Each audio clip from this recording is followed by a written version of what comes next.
Assalamualaikum warahmatullahi wabarakatuh. Sahabat umat muslim yang dirahmati Allah Subhanahu wa Ta'ala, pada kesempatan kali ini kita akan menyelami sebuah kisah besar yang telah lama dinubuatkan. Kisah tentang Ya'juj dan Ma'juj, bangsa perusak yang keberadaannya telah disebutkan sejak masa para nabi dan akan kembali muncul menjelang akhir zaman. Kisah ini bukan sekedar cerita, melainkan rangkaian peristiwa yang syarat dengan pelajaran, peringatan, dan tanda-tanda kebesaran Allah Subhanahu wa Ta'ala. Sebelum kita memasuki inti kisah, kami mengajak sahabat semua untuk menyimak hingga akhir agar tidak terjadi kesalahpahaman dalam memahami cerita ini. Jangan lupa untuk memberikan dukungan dengan menyukai, berlangganan, serta meninggalkan komentar apabila ada hal yang perlu diluruskan atau didiskusikan. Dengan menyebut nama Allah yang Maha Pengasih lagi Maha Penyayang, Bismillahirrahmanirrahim, mari kita mulai kisahnya. Awal mula keturunan yang menyimpang. Nabi Nuh alaihissalam adalah salah satu nabi yang diberikan umur sangat panjang oleh Allah Subhanahu wa Ta'ala. Selama ratusan tahun beliau berdakwah, menyeru umat manusia agar kembali kepada tauhid dan meninggalkan penyembahan berhala. Dari keturunan Nabi Nuh inilah umat manusia berkembang dan menyebar ke seluruh penjuru bumi.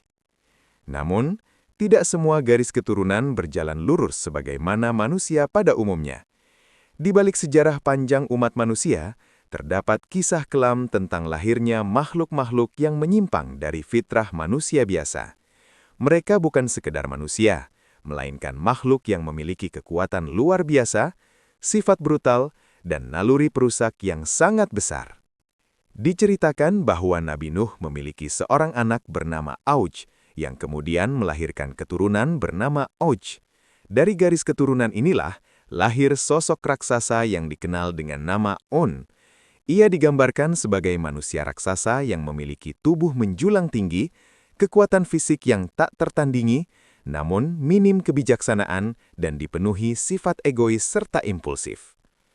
Ketika Allah Subhanahu wa Ta'ala memerintahkan Nabi Nuh untuk membangun bahtera besar sebagai persiapan menghadapi banjir dahsyat yang akan menenggelamkan dunia, turut membantu dengan kekuatan fisiknya.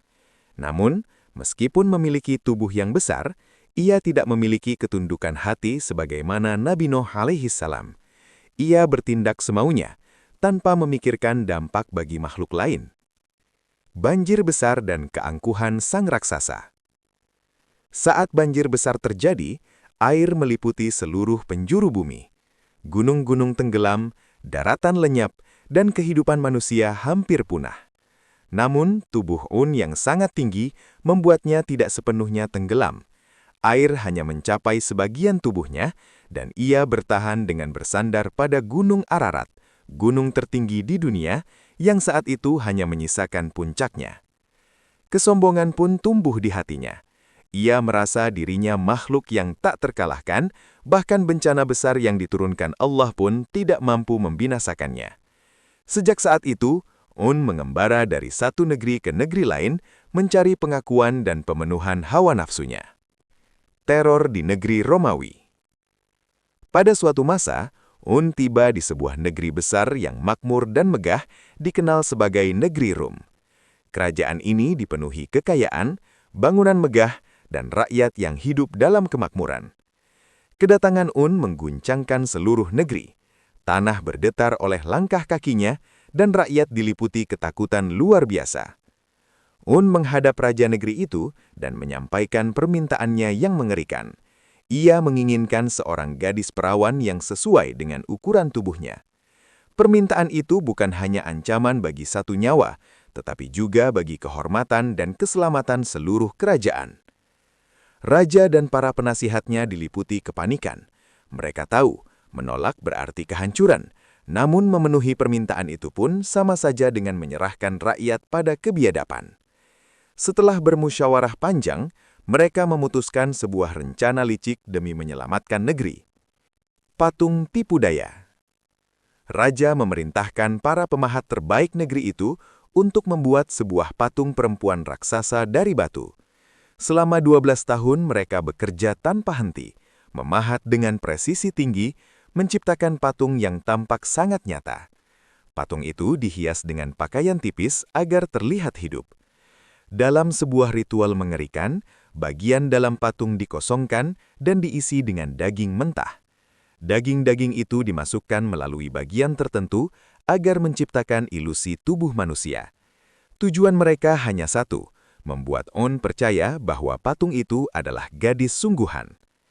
Ketika On melihat patung tersebut, ia tertipu. Dengan suara menggelegar, ia tertawa puas, merasa keinginannya terpenuhi. Setelah melampiaskan nafsunya, ia pergi meninggalkan negeri itu dengan perasaan lega, tanpa pernah kembali. Lahirnya Ya'juj dan Ma'juj. Namun apa yang terjadi kemudian jauh lebih mengerikan dari yang dibayangkan. Daging mentah di dalam patung mulai membusuk, mengeluarkan bau menyengat yang menyebar ke seluruh negeri. Dari dalam patung itulah muncul ulat-ulat besar sebesar bayi manusia. Mereka terus tumbuh, membelah diri, dan berkembang dengan cepat. Ulat-ulat itu kemudian berubah menjadi makhluk mengerikan, Ya'juj dan Ma'juj. Mereka menyebar ke seluruh penjuru negeri, menyerang manusia, merusak tanaman, menghancurkan bangunan, dan menumpahkan darah tanpa belas kasihan. Kerajaan Rum pun hancur dalam waktu singkat. Zulkarnain dan tembok besi. Kabar kehancuran ini sampai ke telinga seorang raja yang adil dan bijaksana, Raja Zulkarnain. Ia dikenal sebagai pemimpin besar yang diberikan kekuatan dan ilmu oleh Allah Subhanahu wa Ta'ala. Mendengar penderitaan manusia akibat Ya'juj dan Ma'juj, ia bersumpah akan melindungi negeri-negeri dari ancaman itu. Zulkarnain memerintahkan pembangunan sebuah tembok raksasa di antara dua gunung, terbuat dari besi dan tembaga cair. Proyek besar itu melibatkan ribuan pekerja dan memakan waktu lama. Sementara tembok dibangun, pasukan Zulkarnain menghadang Ya'juj dan Ma'juj di medan perang, mempertaruhkan nyawa demi melindungi umat manusia. Akhirnya, tembok itu selesai. Ya'juj dan Ma'juj menghantamnya dengan seluruh kekuatan, namun tembok itu tetap kokoh atas izin Allah. Mereka pun terkurung, terpisah dari dunia manusia selama berabad-abad. Akhir zaman dan runtuhnya tembok. Namun Allah telah menetapkan bahwa tembok itu tidak akan abadi. Menjelang akhir zaman, setelah Dajjal dibunuh oleh Nabi Isa alaihissalam, tembok itu runtuh. Ya'juj dan Ma'juj kembali muncul, jumlahnya tak terhitung, menyebar seperti gelombang yang tak terbendung. Mereka menghabiskan seluruh sumber daya bumi. Sungai-sungai dikeringkan, gunung diratakan, dan hutan dihancurkan. Manusia tak mampu melawan mereka. Nabi Isa dan Imam Mahdi pun berdoa kepada Allah memohon pertolongan. Kehancuran Ya'juj dan Ma'juj. Allah Subhanahu wa Ta'ala mengabulkan doa tersebut dengan cara yang tak terduga. Allah mengutus ulat-ulat kecil yang menyerang leher Ya'juj dan Ma'juj. Dalam waktu singkat, makhluk-makhluk perkasa itu mati bergelimpangan, tubuh mereka menutupi bumi, dan menimbulkan bau busuk yang luar biasa.